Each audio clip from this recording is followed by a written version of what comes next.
नमस्कार साथियों, मैं हूँ स्मिता शर्मा और हम पढ़ रहे हैं NCERT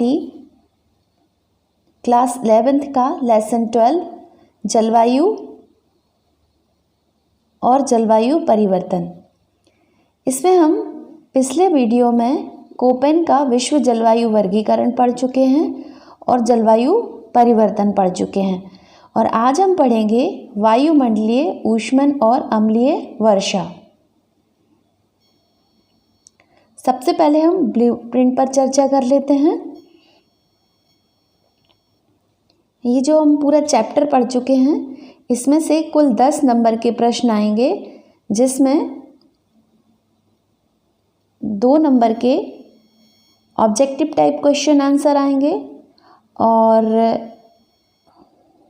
1 नंबर का फिल इन द ब्लैंक्स आएगा, 1 नंबर का 1 वर्ड में से क्वेश्चन आएगा और 1 नंबर का मैच द कॉलम आएगा और 1 क्वेश्चन 2 नंबर का आएगा और 1 क्वेश्चन 3 नंबर का आएगा। इस तरह से टोटल इसमें 10 नंबर के क्वेश्चन आएंगे पूरे चैप्टर में।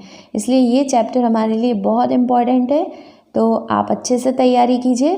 पिछले 2 वीडियो भी देखिए, साथ में आज जो वीडियो आ रहा है वो भी देखिएगा। आइए तो अब हम पढ़ते हैं भूमंडलीय ऊष्मन।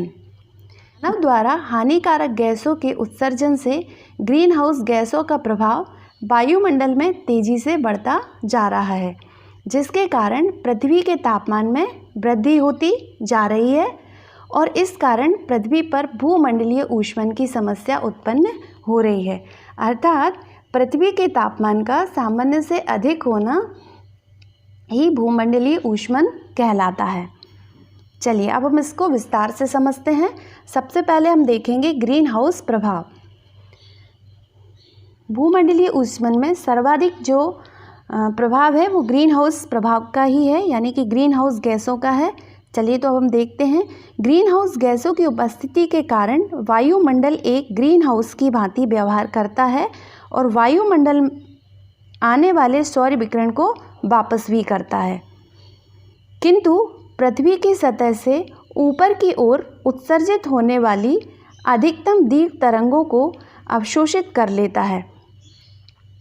वह गैसें जो विकिरण की दीर्घ तरंगों का अवशोषण करती हैं उन्हें ग्रीन हाउस गैसें कहते हैं तथा वायुमंडल को गर्म करने वाली प्रक्रिया को ग्रीन हाउस प्रभाव कहते हैं। अर्थात आपने ऊष्मा बजट में पढ़ा होगा कि सूर्य से किरणें जो है वो सीधे धरातल तक आती हैं, फिर जो धरातल तक आने के बाद धीरे धीरे पार्थिव विकिरण के द्वारा वो वायुमंडल को गर्म करती हैं और पृथ्वी को भी गर्म करती हैं। चलिए तो अब हम समझते हैं कि जो सूर्य से सीधी किरणें पृथ्वी तक आती हैं उन्हें हम कहते हैं लघु तरंगें, और सूर्य से जो पार्थिव विकिरण के द्वारा जो किरणें वापस होती हैं उन्हें कहते हैं दीर्घ तरंगें। तो ग्रीन हाउस प्रभाव में लघु तरंगें पृथ्वी तक आती तो हैं, लेकिन जब ग्रीन हाउस गैसें जो रहती हैं वो पृथ्वी के चारों तरफ एक कंबल की तरह काम करती हैं, जो लघु तरंगों को अंदर आने तो देती हैं पर दीर्घ तरंगों को पृथ्वी के बाहर जाने से रोकती हैं, जिससे कि पृथ्वी का तापमान सामान्य से अधिक हो जाता है और भूमंडलीय ऊष्मन की समस्या उत्पन्न होने लगती है। चलिए अब हम देखते हैं ग्रीन हाउस। ग्रीन हाउस कांच का बना होता है। कांच प्रवेशी सौर विकिरण की लघु तरंगों के लिए पारदर्शी होता है, पर बाहर जाने वाली विकिरण की दीर्घ तरंगों के लिए अपारदर्शी होता है। ठंडे इलाकों में ऊष्मा का परिरक्षण करने के लिए ग्रीन हाउस बनाए जाते हैं। यह पूरी तरह से कांच के बने होते हैं और ये कांच का बना हुआ घर सूर्य की से आने वाली लघु तरंगों को तो अपने अंदर आने देता है, परंतु सूर्य की तरफ वापस जाने वाली दीर्घ तरंगों को रोक लेता है, जिससे कि कांच का अधिकाधिक विकिरण को आने देता है और दीर्घ तरंगों वाले विकिरण को कांच के बाहर जाने से रोकता है, जिससे ग्रीन हाउस के अंदर बाहर की अपेक्षा अधिक तापमान होता है। अब जब वो दीर्घ तरंग को बाहर जाने से रोकता है, जिस कारण से ग्रीन हाउस के अंदर का तापमान बाहर की अपेक्षा अधिक होता है। ग्रीन हाउस का एक्चुअली यूज़ जो किया जाता है वो कुछ उष्णकटिबंधीय पौधों को उगाने के लिए किया जाता है, जिससे कि उनको जो तापमान चाहिए वो मिल सके। एक एग्जाम्पल से भी हम समझ सकते हैं, जब आप किसी कार में बैठे हों तो गर्मियों के मौसम में पूरे कार के दरवाजे बंद कर लीजिएगा, यानी कि कांच लगा लीजिएगा। जब तो आप थोड़ी देर में महसूस करेंगे कि कार के अंदर का जो तापमान है वो बाहर के तापमान से अधिक है। और जाड़ों के मौसम में भी आप ये प्रैक्टिकल कर सकते हैं कि सर्दियों में जब आप कार के पूरे गेट बंद कर लेंगे तब आप महसूस करेंगे कि कार के अंदर का तापमान बाहर के तापमान से अधिक है और आपको बहुत कम सर्दी महसूस होगी। अब हम देखते हैं ग्रीन हाउस गैसें।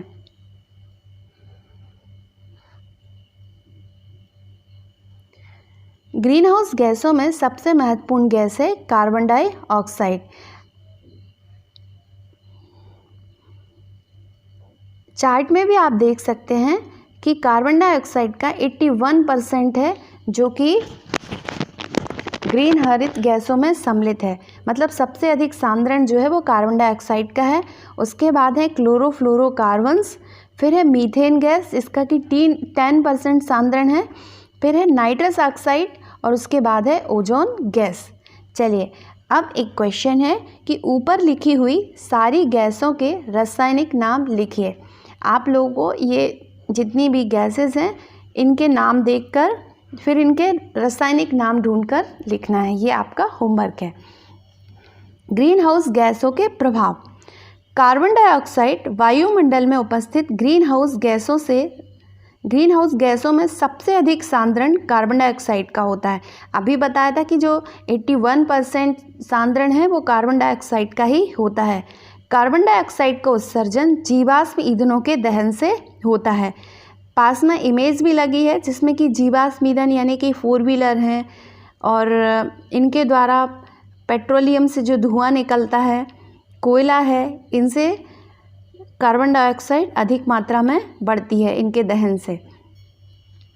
भूमि उपयोग में परिवर्तन के कारण की गई जंगलों की कटाई भी CO2 की मात्रा बढ़ाती है। यह लगभग 0.5% की वार्षिक दर से बढ़ रही है। मनुष्य अपने क्रियाकलापों के द्वारा पृथ्वी में धीरे धीरे जंगलों को काटता चला जा रहा है और जो CO2 होती है तो पेड़ पौधे जो है वो CO2 को एब्जॉर्ब करते हैं और ऑक्सीजन को छोड़ते हैं, जिस कारण से अब जब पेड़ पौधे ही नहीं रहेंगे तो वो ऑक्सीजन CO2 जो है वो वायुमंडल में उपस्थित रहेगी, जिस कारण से पृथ्वी का तापमान स्वतः ही अधिक बढ़ने लगेगा। औद्योगिक गतिविधियों से भी CO2 की मात्रा बढ़ जाती है। औद्योगिक गतिविधियों से भी कार्बन डाइऑक्साइड की मात्रा बढ़ती जा रही है। चलिए अब हम देखते हैं क्लोरोफ्लोरोकार्बन्स। क्लोरोफ्लोरोकार्बन मानवीय गतिविधियों से पैदा होते हैं। ओजोन समताप मंडल में स्थित है जहां इससे परावैंगनी किरणें पृथ्वी की सतह पर नहीं पहुंच पाती हैं। ओजोन जो गैस है वो जीवन रक्षक गैस है जो सूर्य से आने वाली अल्ट्रावायलेट रेडिएशन से हम सबकी सुरक्षा करती है। समताप मंडल में ओजोन परत का 20 से 50 किलोमीटर के मध्य विस्तार पाया जाता है और ओजोन परत का 90% भाग जो है वो समताप मंडल में ही है और 10% भाग जो है वो क्षोभ मंडल में पाया जाता है। ओजोन परत ऑक्सीजन के 3 एटम से बनती है। दिन में जो ये ओजोन परत के एटम्स हैं O2+O में टूट जाते हैं और फिर रात में ये फिर जुड़ जाते हैं और ओजोन परत का निर्माण करते हैं। समताप मंडल में बाहित होने वाली ग्रीन हाउस गैसें भी ओजोन को नष्ट करती हैं। ओजोन का सबसे अधिक ह्रास अंटार्कटिका के ऊपर हुआ है। ये जो आपको इमेज दिखाई दे रही है ये अंटार्कटिका की ही है। समताप मंडल में ओजोन के सांद्रण का ह्रास ओजोन छिद्र कहलाता है। यह छिद्र परावैंगनी किरणों को क्षोभमंडल से गुजरने देता है। CFC कार्बन्स के कारण ओजोन परत में छिद्र होता जा रहा है, और ओजोन परत में छिद्र हो रहा है तो सूर्य से आने वाली हानिकारक परावैंगनी किरणें क्षोभमंडल से गुजरकर पृथ्वी तक पहुंचने लगी हैं, जिससे कि मनुष्यों में कई तरह की घातक बीमारियां जैसे स्किन कैंसर आदि की समस्या उत्पन्न होने की संभावना बढ़ने लगी है। ओजोन परत में सबसे बड़ा छिद्र अंटार्कटिका महाद्वीप पर देखा गया है। ओजोन परत में क्या होता है, जब ये CFC कार्बन्स बढ़ जाते हैं तो CFC कार्बन्स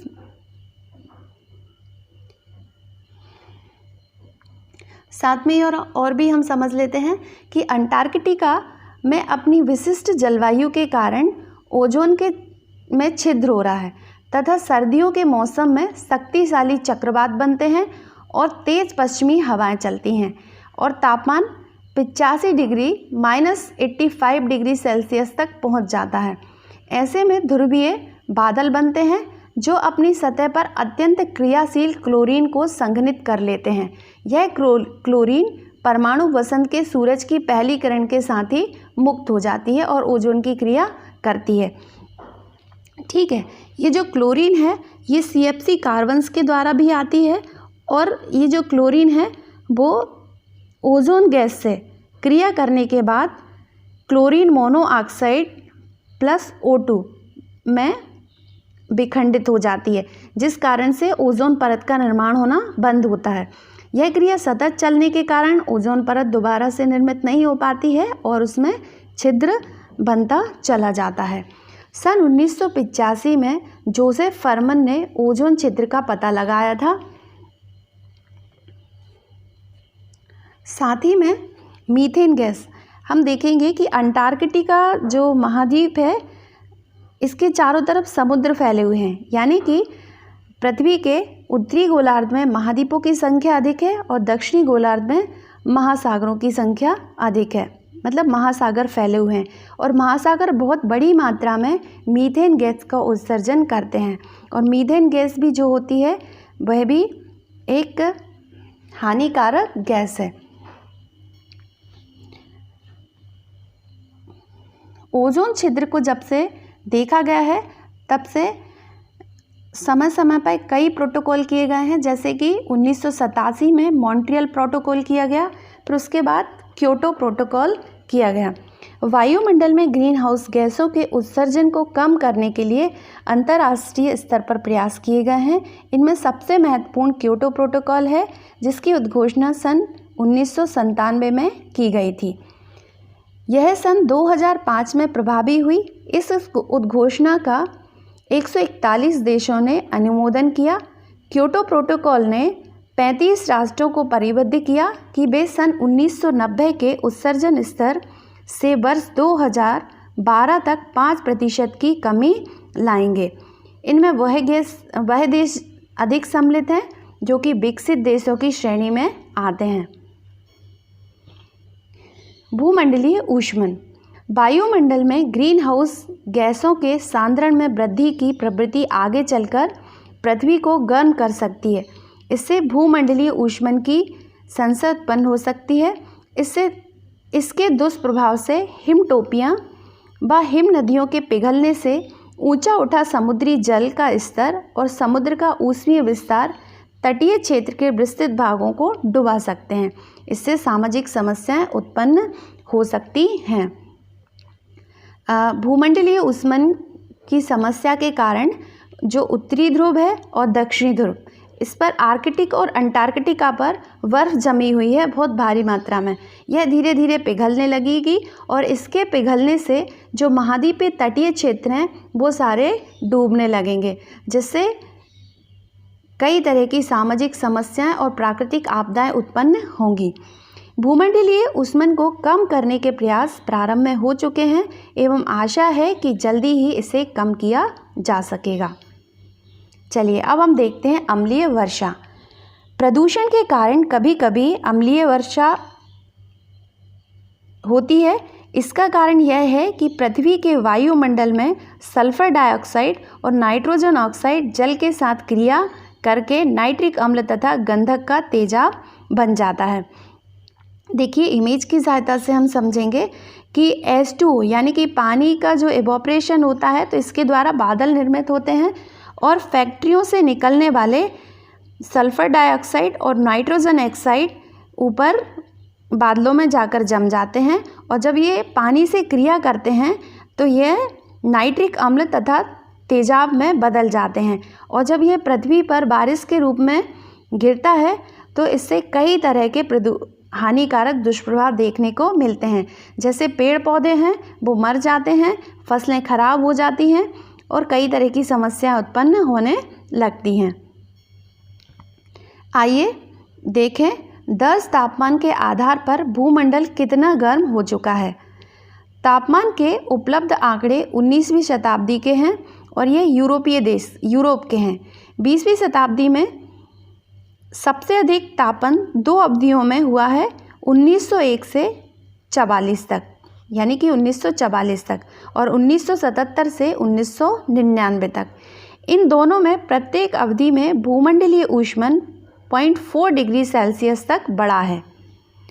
इन दोनों अवधियों के बीच थोड़ा शीतलन भी बढ़ा है जो उत्तरी गोलार्ध में अधिक चिन्हित किया गया था। 1998 संभवतः न केवल 20वीं शताब्दी का बल्कि सहस्राब्दी का सबसे बड़ा गर्म वर्ष था। 1963 में जीनी लाइकेंस ने एसिड रेन की खोज की थी। जीनी लाइकेंस जो साइंटिस्ट है उन्होंने 1963 में एसिड रेन की सबसे पहले खोज की थी। चलिए अब हम कुछ क्वेश्चंस आपको होमवर्क में दे रहे हैं और ये क्वेश्चन इसी चैप्टर में से लिए हैं और हमने अभी पढ़े हैं, तो आशा करते हैं आप आसानी से इनके जवाब दे पाएंगे। ओजोन परत का सबसे अधिक ह्रास कहाँ पर हो रहा है? पहला क्वेश्चन है। दूसरा है जीवन रक्षक गैस किसे कहते हैं? और तीसरा क्वेश्चन है ग्रीन हाउस गैसों से आप क्या समझते हो? ग्रीन हाउस गैसों की एक सूची तैयार करें।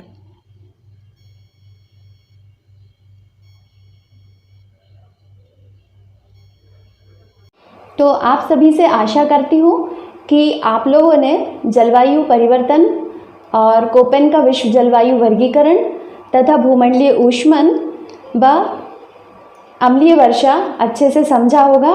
तो आप सभी के सहयोग के लिए बहुत बहुत धन्यवाद। जय हिंद, जय भारत।